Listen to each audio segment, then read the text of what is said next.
MP board class 10th वाले सभी बच्चे ध्यान दें। माय डियर फ्रेंड्स, आप सभी छात्रों के लिए सामाजिक विज्ञान यानी कि कल सुबह 9 बजे ये आपका पेपर होने जा रहा है। और आप सभी बच्चों को आज जो पेपर बता रहा हूँ इस क्वेश्चन पेपर को ध्यान से देखना है, क्योंकि पूरा का पूरा पेपर आ चुका है जो आपको परीक्षा में दिया जाएगा। प्यारे विद्यार्थियों, जब भी आप पेपर देखो तो पूरा पेपर देखें। अधूरा पेपर देखेंगे तो आपको कोई फ़ायदा नहीं होगा, समय की बर्बादी होगी। प्यारे विद्यार्थियों, ऐसे क्वेश्चन बता रहा हूं जो कि आपको डायरेक्टली ही परीक्षा में देखने को मिलेंगे। तो आप सभी बच्चे इस क्वेश्चन पेपर को पूरा देखकर ही जाना, क्योंकि 100% वो प्रश्न हैं जो परीक्षा में आ रहे हैं और छप चुके हैं। तो पूरा का पूरा पेपर आ गया है। क्वेश्चन आप देखिएगा आपकी स्क्रीन के सामने, वो प्रश्न मैं लेकर आया हूँ जो परीक्षा में आ रहे हैं। पुरानी जलोढ़ मिट्टी को क्या कहा जाता है? प्रश्न परीक्षा में पूछा जाएगा कि पुरानी जो जलोढ़ मिट्टी होती है उसे क्या कहा जाता है। यहाँ पर आपको बांगर सही उत्तर के रूप में लिखना है। बांधों को आधुनिक भारत का मंदिर किसने कहा था? तो यहाँ पर आपको पंडित जवाहरलाल नेहरू याद करना है।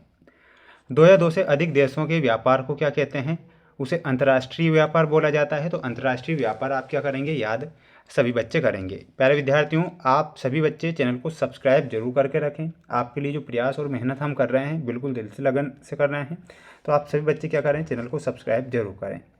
मुद्रण ईश्वर की दी हुई महानतम देन है, ये बात जो थी वो किसने कही थी? ऐसा आपसे प्रश्न पूछा गया है। तो प्यारे विद्यार्थियों, मार्टिन लूथर ने ये बात कही थी कि जो मुद्रण है ईश्वर की दी हुई महानतम देन है। बेल्जियम की राजधानी क्या है? तो ब्रुसेल्स बेल्जियम की राजधानी है।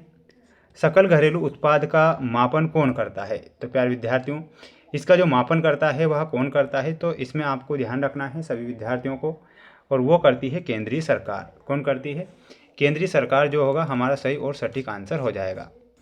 अब देखिएगा अगला क्वेश्चन, जिसमें आपको मैं यहाँ पर रिक्त स्थान वाले ऐसे प्रश्न बता रहा हूँ जो कि परीक्षा में पूछे जाएंगे। तो सभी बच्चे क्या करें? ध्यान से देखें और अच्छे से याद करें। छोटा नागपुर क्षेत्र में जनजातियाँ निवास करती है। तो छोटा नागपुर क्षेत्र में कौन कौन सी जनजातियाँ करती है? एक मुंडा जनजाति करती है, तो दूसरी जनजाति का नाम है संथाल जनजाति। संथाल। जल परिवहन देश का सबसे सस्ता परिवहन का साधन है। तो यहाँ पर आप क्या लिखेंगे? सस्ता। विश्वव्यापी आर्थिक मंदी वर्ष में आई थी, तो ये कब आती है? तो यहाँ पर आपको ध्यान रखना है 1929। क्या ध्यान रखना है? 1929 ध्यान रखना है सभी विद्यार्थियों को। अगला है, श्रीलंका में सर्वाधिक धर्म के लोग रहते हैं। तो श्रीलंका में रहते हैं बौद्ध धर्म के लोग। तो यहाँ पर आप ध्यान रखेंगे बौद्ध धर्म। भारत के प्रथम विधि मंत्री कौन है? तो इसमें आपको याद रखना है अंबेडकर। भीमराव अंबेडकर आपको यहाँ पर करेक्ट आंसर के रूप में लिखना है। मधुमक्खी पालन में आता है, तो मधुमक्खी पालन जो आता है कृषि में आता है। किस में आता है? कृषि उद्योग के अंतर्गत आता है मधुमक्खी पालन। इसमें आपको कृषि उद्योग लिखना है। अब क्या करें? आप अच्छे से इन सभी प्रश्नों को याद करेंगे। प्रश्न बाहर नहीं जाएंगे, लेकिन आप जो हैं क्वेश्चन पेपर को पूरा देख कर जाया करें, ठीक है। अगला है, भारतीय वन्यजीव अधिनियम 1972 में लागू किया गया था। तो बिल्कुल ये यहाँ पर आपका क्या हो जाएगा? सत्य हो जाएगा। दिल्ली व अमृतसर के मध्य ऐतिहासिक सिरसा सूरी मार्ग राष्ट्रीय राजमार्ग संख्या 1 के नाम से जाना जाता है। ये सत्य है। भारत पेट्रोलियम का निर्यात करता है। तो निर्यात का मतलब होता है देना, नहीं करता है, आयात करता है।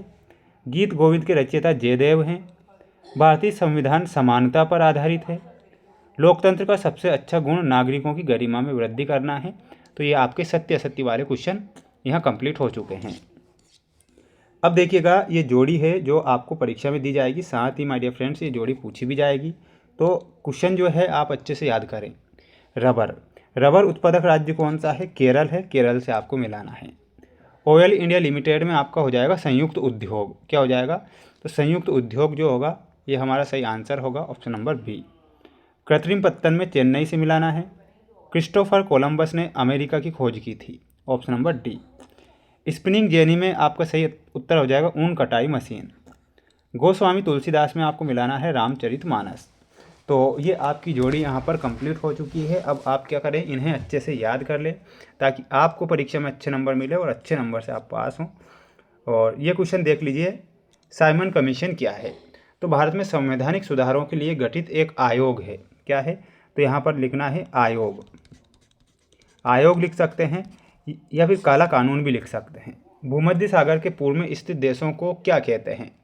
तो उसे बोला जाता है प्राच्य देश। क्या बोला जाता है? तो यहाँ पर ध्यान रखना है प्राच्य देश। राजनीतिक दल को मान्यता कौन प्रदान करता है? तो इसमें आपको ध्यान रखना है चुनाव आयोग कौन करता है। तो यहाँ पर आंसर होगा आपका चुनाव आयोग। शपथ पत्र क्या है? तो शपथ पत्र में आपको लिखकर आना है, लिखित रूप में दी गई तथ्यात्मक घोषणा को शपथ पत्र कहते हैं। The first lady of civil rights किसे कहते हैं? तो इसमें आपको लिखना है रोजा पार्क्स को। किसे कहा गया है? तो रोजा पार्क्स जो होगा सही होगा। अर्थव्यवस्था को कितने क्षेत्रों में विभाजित किया है? तो अर्थव्यवस्था को बताना है आपको यहाँ पर 3 क्षेत्रों में। कितने क्षेत्रों में?